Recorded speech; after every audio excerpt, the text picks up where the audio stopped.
دوستو علامہ اقبال فرماتے ہیں ہنسی آتی ہے حسرت انسان پر، گناہ کرتا ہے خود لعنت بھیجتا ہے شیطان پر۔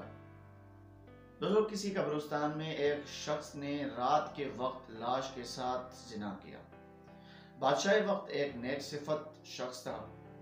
اس کے خواب میں ایک سفید پوش آدمی آیا اور اسے کہا کہ فلاں مقام پر فلاں شخص اس گناہ کا مرتکب ہوا ہے، اور اسے حکم دیا کہ اس زانی کو فوراً بادشاہی دربار میں لا کر اسے مشیر خاص کے عہدے پر مقرر کیا جائے۔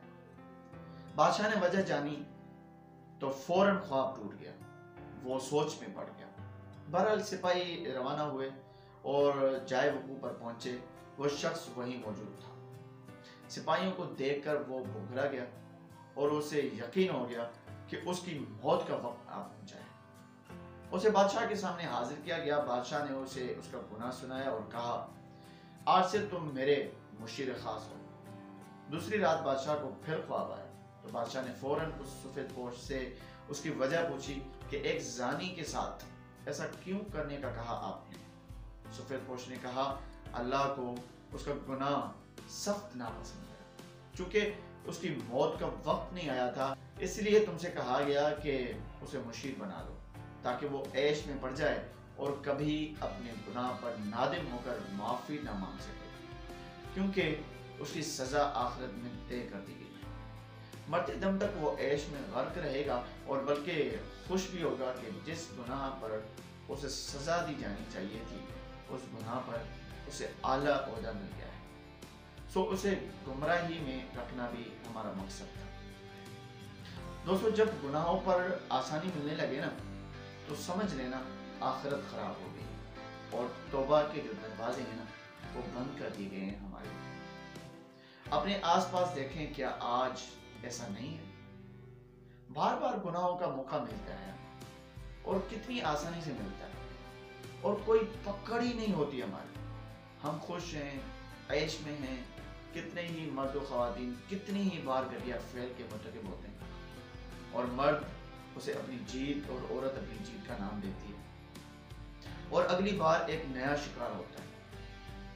پہلی بار گناہ پر دل زور زور سے دھڑکنے لگتا ہے میرے دوست، دماغ غیر شعوری سگنل دیتا ہے، ذہن میں کوئی بات سمجھ میں نہیں آتی، سمجھ جسم لاغر ہونے لگتا ہے، کانپنے لگتا ہے۔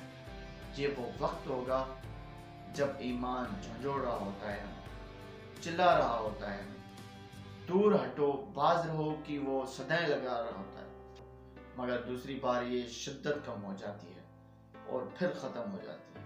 پھر انسان مست رہتا ہے اور خوش بھی رہتا ہے، مگر افسوس کے اوپر والا اس سے اپنا تعلق قطع کر لیتا ہے۔ گناہ کا راستہ ہمیشہ ہموار ہوگا اور آسان بھی، مگر یاد رکھیے سچ کا راستہ دشوار ہوتا ہے، اس میں بے شمار تکلیفیں ہوں گی، آزمائشیں ہوں گی، مصیبتیں سب ہوں گی، مگر گناہ کا راستہ ہمیشہ ہموار ہوگا۔